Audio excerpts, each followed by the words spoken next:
Hi hello welcome back to box football.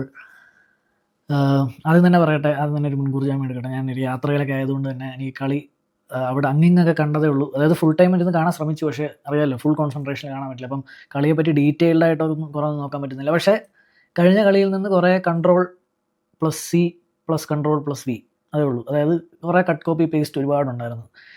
Especially നമ്മളിപ്പം first half FC ആയി മാറിയിരിക്കുകയാണ്.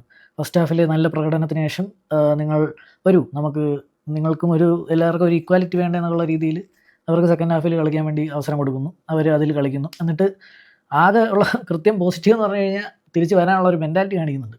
അപ്പം അത് വെച്ച് നോക്കിക്കഴിഞ്ഞാൽ ഇന്നലത്തെ കളിയിൽ ഭയങ്കര രീതിയിൽ ഫസ്റ്റ് ഹാഫിൽ നമ്മൾ ഡോമിനേറ്റിംഗ് എന്നൊന്നും അല്ലെങ്കിൽ അവരെ കൊണ്ടൊന്നും ചെയ്യിച്ചിട്ടില്ല. ഇപ്പോൾ പെഡ്രോ പോറോ ആയിക്കോട്ടെ, അവരുടെ ക്രോസസ് പോലും വെളിയിലോട്ടൊക്കെയാണ് പോകുന്നത്. അവർ നല്ല രീതിയിൽ ഫ്രസ്ട്രേറ്റഡ് ആണ്. പിന്നെ എന്താ പറയുക, 1 പോയിൻ്റ് അവസാനം നമ്മൾ നേടിയെടുത്തു എന്ന് പറഞ്ഞാൽ പോലും മിഡ് വീക്ക് ഉള്ള UCL ഗെയിംസൊക്കെ ഇതേപടിയുള്ള നമ്മുടെ ടോപ്പ് 6 കണ്ടൻറ്റേഴ്സിൻ്റെ അടുത്തുനിന്ന് ഈ മിഡ് വീക്ക് UCL ഗെയിംസ് കഴിഞ്ഞ് വരുമ്പോഴത്തേക്കും നമ്മളത് ക്യാപിറ്റലൈസ് ചെയ്യണമെന്നാണ് എൻ്റെ അഭിപ്രായം. കാര്യം എന്ന് വെച്ച് കഴിഞ്ഞാൽ അവർ നല്ല രീതിയിൽ എക്സോസ്റ്റഡ് ആണ്. സത്യസന്ധമായിട്ട് പറഞ്ഞു കഴിഞ്ഞാൽ അങ്ങനെ ഒരു മിഡ് വീക്ക് അതുപോലെ ചാമ്പ്യൻസ് ലീഗ് പോലത്തെ ഫിക്സറൊക്കെ വരുമ്പോൾ അവർ എക്സോസ്റ്റഡ് ആണ്. അതിനെയൊക്കെ നമ്മൾ ക്യാപിറ്റലൈസ് ചെയ്യണം. പക്ഷേ നോക്കിക്കഴിഞ്ഞാൽ ഇതൊരു എവേ മാച്ചാണ്. ആകെ ഫ്രസ്ട്രേറ്റിംഗ് ആയിട്ടുള്ള അടുത്ത കാര്യം എന്ന് വെച്ച് കഴിഞ്ഞാൽ സ്പർസിൻ്റെ ഹോം റെക്കോർഡ് അത്ര കിടിലൊന്നും അല്ലായിരുന്നു. ബട്ട് സ്റ്റിൽ അവർ അതിൽ നിന്ന് ഒരു ഡ്രോ മാനേജ് ചെയ്യുന്നു. ഫസ്റ്റ് ഹാഫ് ഇപ്പം എംബൂമോയുടെ ഗോളൊക്കെ എടുത്ത് വെച്ച് കഴിഞ്ഞ് കഴിഞ്ഞാൽ ഘടാഘടിയന്മാരായിട്ടുള്ളവന്മാരുടെ ഇടയിൽ എംബൂമോ, എനിക്ക് തോന്നുന്നു അതിന് മുന്നേ എംബൂമോ ഒരു ഹെഡർ ചാൻസ് ഒക്കെ ചെയ്തപ്പോൾ ഞാൻ തന്നെ ആലോചിച്ചു എംബൂമോ ഹെഡറൊക്കെ എന്തിനാണ് ചെയ്യാൻ നോക്കുന്നതെന്നൊക്കെയുള്ള രീതിയിലൊക്കെ ആലോചിച്ചെങ്കിലും തൊട്ടടുത്ത മിനിറ്റിൽ തന്നെ എനിക്കുള്ള റിപ്ലൈ കിട്ടി. കിഡിൽ അളന്ന് മുറിച്ച് അമാഡിൻ്റെ ഒരു ക്രോസ് കൃത്യം എംബൂമോ കണക്ട് ചെയ്യുന്നു. അത് വിക്കാരോ നോക്കി നിൽക്കുന്നേ ഉള്ളൂ, വേറെ ഒന്നും ചെയ്യുന്നില്ല. ഫസ്റ്റ് ഹാഫ് കണ്ടപ്പോഴത്തേക്കും നൈസായിട്ട് മാനേജ് ചെയ്യുന്നുണ്ട്. ഇപ്പോൾ 30th മിനിറ്റിലും കാണാറുണ്ട് ഗോൾ വന്നു. അത് കഴിഞ്ഞ് നല്ലോണം മാനേജ് ചെയ്യുന്നുണ്ട്. പക്ഷെ നമ്മൾ ഇനിയും കുറേ പഠിക്കാനുള്ളതെന്ന് വെച്ച് കഴിഞ്ഞാൽ എങ്ങനെ ലീഡ് നമ്മൾ മാനേജ് ചെയ്ത് കൊണ്ടുപോകാം, അതേ ഇൻറ്റൻസിറ്റിയിൽ എങ്ങനെ കളിക്കാം എന്നുള്ളതും. രണ്ടാമത്തെ കാര്യം, ഞാൻ കഴിഞ്ഞ വീഡിയോസിൽ പറഞ്ഞ പോലെ തന്നെ കസമീറോ എന്ന് പറയുന്നത് ഭയങ്കര ഇമ്പോർട്ടൻ്റ് ആണ്. ഞാൻ അന്ന് പറഞ്ഞായിരുന്നു കസമീറോയ്ക്ക് ഇഞ്ചുറി ആയാലോ സസ്പെൻഷൻ ആയാലോ എന്താണെന്ന് എനിക്കറിയില്ല. കാര്യം ആട് നമ്മളുടെ വ്യത്യാസമുണ്ട് ഉഗാർത്തെ കസമീറോ തമ്മിൽ. മാത്രമല്ല ഈ സബ്സൊക്കെ ഒരുമാതിരി തുരുമ്പ് പിടിച്ചവന്മാരെയൊക്കെ പോലെയാണ്. രണ്ട് ടീമിൻ്റെയും കളി മാറ്റിയത് സബ്സാണ്. അവരുടെ ഇപ്പോൾ ഒഡോബേർട്ടും ഉഡോജിയും പിന്നെ ടെല്ലും ഒക്കെ വന്നപ്പോഴത്തേക്കും വരുന്ന ഒരു എന്താ പറയുക ഒരു ഊർജ്ജം, അവർ ഭയങ്കര ത്രെട്ടായിട്ട് എനിക്ക് തോന്നി ആ സമയത്തൊക്കെ. പ്ലസ് നമ്മുടെ സബ്സ് എന്ന് പറഞ്ഞു കഴിഞ്ഞാൽ ഡയലോഡിനെയൊക്കെ ഇറക്കുന്നു. നമ്മുടെ സബ്ബുകളെല്ലാം ഒരുമാതിരി ഞാൻ നേരത്തെ പറഞ്ഞ പോലെ തുരുമ്പ് പിടിച്ച്. ആക്ച്വലി അമോറും ഈ ഒരു പ്ലേയിങ് 11 ട്രസ്റ്റ് ചെയ്യുന്നത് എന്തുകൊണ്ടാണെന്ന് എനിക്ക് മനസ്സിലായി. ആകെ എന്നെ വെറിയിക്കുന്നതെന്ന് വെച്ച് കഴിഞ്ഞാൽ ഈ കസമീറൊക്കെ വരിക്ക് പറ്റുന്നതും ഈ ആഫ്കോൺ ടൈമിൽ അമാദ് എംബൂം ഒക്കെ പോകുന്നത് എത്രത്തോളം നമ്മളെ ബാധിക്കാമെന്നറിയില്ല. അപ്പം അവർ പോകുമ്പോഴത്തേക്ക് അവരുടെ ഇത് ബാധിക്കാതിരിക്കാൻ വേണ്ടി ഇനി കുറച്ചുകൂടെ കളികളിൽ ഇവർക്കൊക്കെ ടൈം കൊടുത്ത് ഇവരെ ഈ തുരുമ്പ് പിടിച്ചിടത്തുനിന്ന് ബെറ്റർ ആക്കാൻ പറ്റുമെന്ന് തോന്നുന്നു. കാര്യം മൗണ്ടൊന്നും ഒരിക്കലും ഒരു ബാഡ് പ്ലെയർ അല്ല. സിർക്സി ആയിക്കോട്ടെ ബാഡ് പ്ലെയർ ആയിട്ട് എനിക്ക് തോന്നുന്നില്ല. ഇപ്പോൾ ഡാലോയുടെ കാര്യം ഒക്കെ പറയുമ്പോൾ ഓക്കെ ഫൈൻ. പക്ഷേ ബാക്കി ഇതേവിടുത്തെ നമ്മുടെ സബ്സ് ഒന്നും ബാഡ് പ്ലെയേഴ്സ് അല്ല. ഉഗാർത്തയുടെ കാര്യം, yes Ugarte is not that up to that level. അതാണ് ജനുവരി വിൻഡോയിൽ നമ്മൾ ജനുവരി വിൻഡോ അല്ല, ആക്ച്വലി സമ്മർ വിൻഡോ തന്നെ നമ്മുടെ പ്രിഫറൻസ് എന്ന് പറയുന്നത് ഒരു CDM ആയിരുന്നു. പക്ഷേ നമ്മളത് ചെയ്തില്ല.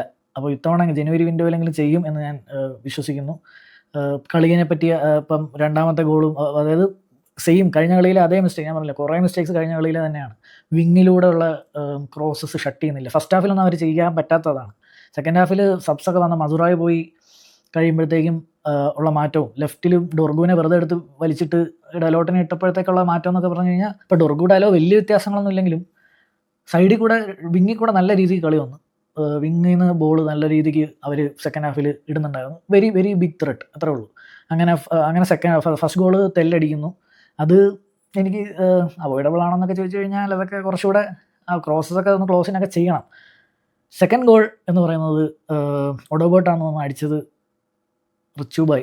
എൻ്റെ റിച്ചുബായ് എന്താ പറയണം. ഞാൻ വിചാരിച്ചു ഒഡോബേർട്ട് തന്നെ എനിക്ക് തോന്നുന്നു സെലിബ്രേറ്റ് ചെയ്യാൻ വേറെ പോകുന്നു. കാര്യം ഒഡോബേർട്ട് അറിഞ്ഞു കാണത്തില്ല ഇവൻ്റെ തലയിൽ തട്ടിയത്. അത്രയ്ക്കൊരു എന്താ പറയുക, അങ്ങനെ ഉരസിപ്പോയൊരു ഗോളിനെ അതെന്തായാലും ഉള്ളിൽ പോകേണ്ട ഗോളാണെന്ന് തോന്നുന്നു. അതിനാണ് ഈ റിച്ചുബായ് കിടന്ന് കാണിച്ചു കൂട്ടിയത്. എന്തൊക്കെ കാണിക്കുന്നു, ഷർട്ട് വലിച്ചൂരുന്നു, അവിടെ നിന്ന് കരയുന്നു, മുട്ടിക്കുത്തുന്നു, എന്തൊക്കെ കാണിച്ചു കൂട്ടി. റിച്ചുബായ് എന്ന് പറഞ്ഞാൽ മറ്റേ ടൈപ്പ് പ്ലെയറാണ്. സ്വന്തം ടീമിൽ കളിക്കുമ്പോൾ ഓക്കെയാണ്, പക്ഷേ ഓപ്പോസിറ്റ് ഉള്ളവർക്കൊക്കെ ഫ്രസ്ട്രേഷൻ കൊടുക്കുന്ന ഒരു ടൈപ്പ് പ്ലെയർ. എന്തൊക്കെ കാണിച്ചു, അതും ആ കൈൻഡ് ഓഫ് ഗോളിനത് കാണിച്ചെന്നുള്ളതാണ്. പക്ഷേ അതാണ് ഞാൻ പറഞ്ഞത്, പോസിറ്റീവ്സ് ആയിട്ട് എടുക്കാൻ ഉള്ള കാര്യമാണ്. നമ്മളിപ്പം നല്ല രീതിക്ക് ലാസ്റ്റ് മിനിറ്റ് വരെ ചത്ത് കിടന്ന് കളിക്കുന്നുണ്ട് റിസൾട്ട് ഒപ്പിക്കാൻ വേണ്ടി. ഇതുവെല്ലാം തോറ്റ് ഇൻ്റർനാഷണൽ ബ്രേക്ക് പോകുന്ന എനിക്ക് ആലോചിക്കാൻ കൂടി വരില്ല. ആക്ച്വലി ജയിക്കേണ്ട കളിയാണ്. സ്പർസ് ഒരു പടക്കൻ ടീമാണ് ശരിക്കും പറഞ്ഞാൽ. ശരിക്കും പറഞ്ഞാൽ എനിക്ക് മനസ്സിലാവുന്നില്ല എന്തിനാണ് സ്പർസിൻ്റെ കൂടെ പോയി തോറ്റത്. എനിക്ക് ഫ്രസ്ട്രേറ്റഡ് ആണ്. കാര്യം ഇങ്ങനെ ഒരുപാട് കാര്യങ്ങളുണ്ട്. മിഡ് വീക്ക് ഗെയിമും പിന്നെ അവരുടെ ഹോം ഫോമും അവർ കളിച്ച കളിയും മെനയില്ലായിരുന്നു. എന്നിട്ട് നമ്മൾ 2-1 കഴിഞ്ഞ കളിയിലെ പോലെ തന്നെ പോയിട്ട് ലാസ്റ്റ് മിനിറ്റ് വരെ നമ്മൾ ഞാൻ ആക്ച്വലി ഈ സെസ്കോയുടെ ഇഞ്ചുറി വന്നല്ലോ. അപ്പോൾ എനിക്കതിൽ അമോർമിനെ കുറ്റമൊന്നും പറയാൻ എനിക്ക് തോന്നുന്നില്ല. ഒരു 5 ഈ മറ്റേ ഡാലോട്ടിനെയൊക്കെ ഇറക്കണം എന്നൊക്കെയുള്ള രീതിയിൽ ഇറക്കിയതുപോലെ തോന്നുന്നു. പക്ഷേ 5 അത് നമുക്കൊന്നും ഫോഴ്സ് ചെയ്യാൻ പറ്റില്ല.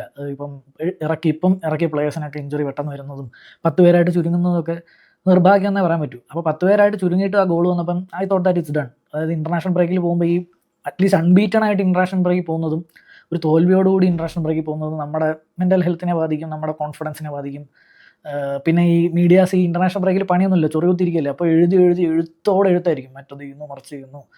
ഈ 4 കളി ജയിച്ചത് വരെ ഫ്ലൂക്കായിട്ട് ചിലപ്പോൾ പറഞ്ഞു കളഞ്ഞാൽ. ഈ സണ്ടർലാൻഡിനെ കണ്ടല്ലോ, സണ്ടർലാൻഡോടെ ജയിച്ച് കഴിഞ്ഞ് ഇൻ്റർനാഷണൽ ബ്രേക്കിൽ പോയപ്പോൾ എഴുതി വിട്ട് സണ്ടർലാൻഡ് അല്ലേ എന്നൊക്കെയുള്ള രീതിയിൽ പറഞ്ഞിട്ട് ചെൽസിയെ തോപ്പിക്കുന്നു. അത് ആഴ്സണലിലൂടെ നല്ല ഡ്രോ പിടിക്കുന്നു. പക്ഷേ ഭാഗ്യത്തിനെന്നല്ല, നമ്മൾ കളിച്ച് തന്നെ നമ്മൾ തോക്കേണ്ട കളിയല്ല, ജയിക്കേണ്ട കളിയാണെന്ന് വെച്ച് കഴിഞ്ഞാൽ യെസ് മേ ബി ജയിക്കേണ്ട കളിയായിരുന്നു. എനിക്ക് ജയിക്കണമെന്ന് ആഗ്രഹം ഉണ്ടായിരുന്നു, ജയിക്കേണ്ട കളിയും ആയിരുന്നു വേണമെങ്കിൽ ഗെയിം മാനേജ് ചെയ്തിരുന്നെങ്കിൽ. ബട്ട് അൺബീറ്റൺ ആയിട്ട് ഇൻ്റർനാഷണൽ ബ്രേക്കിൽ പോകുന്നതാണ് far better than with a loss. പിന്നെ എഴുതി വിടാനൊന്നും അധികം എനിക്ക് തോന്നുന്നില്ല. ലെറ്റ്സ് സീ എന്താ നമുക്ക് ടീമിനെ സപ്പോർട്ട് ചെയ്ത് തന്നെ ഇരിക്കാം. ജനുവരി വിൻഡോയിൽ കുറച്ച് അനക്കങ്ങൾ ഉണ്ടാക്കാൻ വേണ്ടി നമുക്ക് ശ്രമിപ്പിക്കാം. ഒരു കാര്യം കൂടെ പറയാൻ ഉള്ളതെന്ന് വെച്ച് കഴിഞ്ഞാൽ നമ്മുടെ ഈ കൗണ്ടർ പാർട്സ് ആയിട്ടുള്ള, അതായത് ഈ ടോപ്പ് 4 ടോപ്പ് 5 റേസിലുള്ള ബിഗ് 6 ടീംസൊക്കെ എന്ന് വെച്ച് കഴിഞ്ഞാൽ അവരെയൊക്കെ നമ്മളിപ്പം അനലൈസ് ചെയ്ത് നോക്കുക. അനലൈസ് എന്ന് വെച്ച് കഴിഞ്ഞാൽ ഫിക്സ്റ്റേഴ്സ് കഴിഞ്ഞതും ഇപ്പോൾ ഉള്ള പോയിൻറ്റ്സ് ഒക്കെ നോക്കി കഴിഞ്ഞാൽ ചെൽസി എന്ന് പറയുന്ന ക്ലബ്ബ് ഇനിയും ആഴ്സണലിനെയും മാൻ സിറ്റിയും കളിക്കാൻ കിടക്കുന്നേ ഉള്ളൂ എന്നാണ് എൻ്റെ ഒരു ഓർമ്മ.